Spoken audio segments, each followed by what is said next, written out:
दोस्तों, हमारे सुशीला किरण के गीत में आप सबका बहुत बहुत स्वागत करते हैं, वेलकम करते हैं और अभिनंदन करते हैं।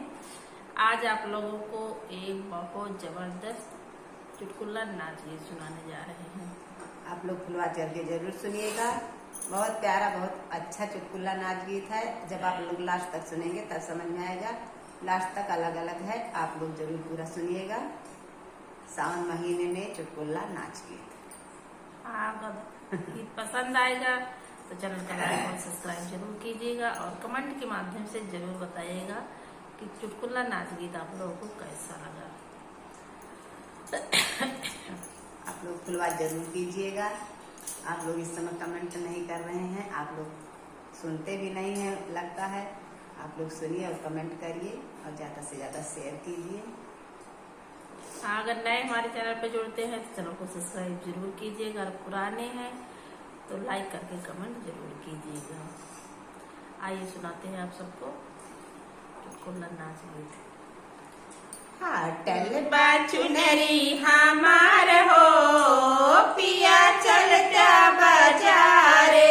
फाटल बाचुनरी हमार हो, पिया चलता बाजारे। फाटल बाचुनरी हमार हो, पिया चलता बाजारे। चलता बाजारे हो, चलता बाजारे।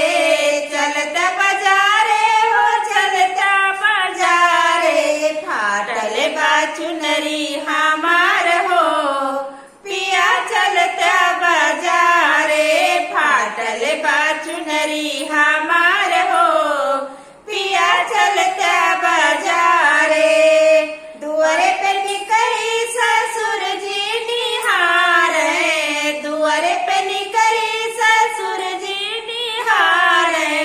हमारे लागे बड़ी लाज हो, पिया चलता बाजारे। हमारे लागे बड़ी लाज हो, पिया चलता बाजारे। फाटल बाचुनरी हमार हो, पिया चलता बाजारे। फाटल बाचुनरी हमार हो, पिया चलता बाजारे। चलता बाजारे हो, चलता बाजारे। चलता बाजारे हो, चलता बाजारे। फाटल बाचुनरी हमार हो, पिया चलता बाजारे। फाटल बाचुनरी हमार हो, पिया चलता बाजारे। अंगना में निकरी जी अठगी निहारे।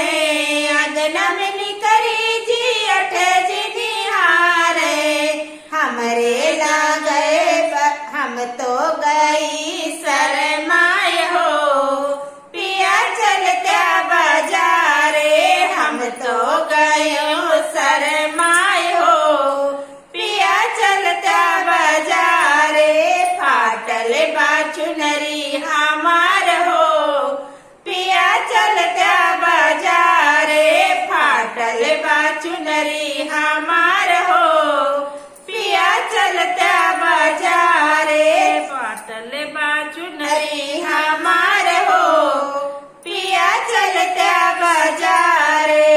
तसवा पे जाई देवर जी निहारे। तसवा पे जाई देवर जी निहारे। हमहू दिहू आँख मार हो, पिया चलता बाजारे। हमहू दिहू आँख मार हो, पिया चलता बाजारे। फाटल बाचुनरी हमार हो, पिया चलता बाजारे। फाटल बाचुनरी हमार हो, पिया चलता बाजारे। चलता बाजारे हो, चलता बाजारे। चलता बाजारे हो, चलता बाजारे। फाटल बाचुनरी हमार हो, पिया चलता बाजारे। फाटल बाचुनरी हमार हो, पिया चलता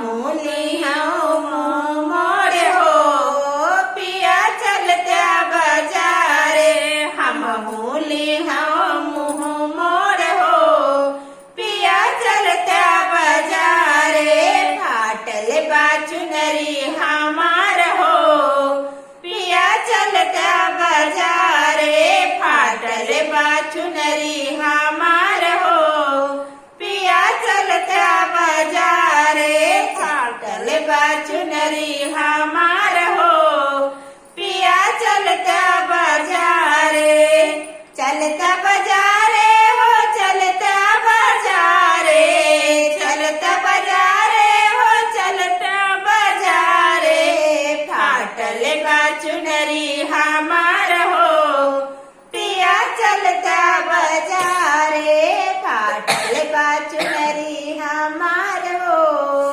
पिया चलता बाजारे। हेलो साथी, पहाड़ गीत आप लोगों को जैसा लगेगा कमेंट बॉक्स में जरूर बताना। बहुत प्यारा, बहुत सुंदर है। एक पत्नी के पत्नी का है नोकझोंक। आप लोग जरूर लास्ट तक सुनिएगा और कमेंट बॉक्स में जरूर बताइएगा कि हम लोगों का एक हर नाच गीत आप लोगों को कैसा लगा। फिर मिलेंगे अगले गाने के साथ, तब तक के लिए धन्यवाद।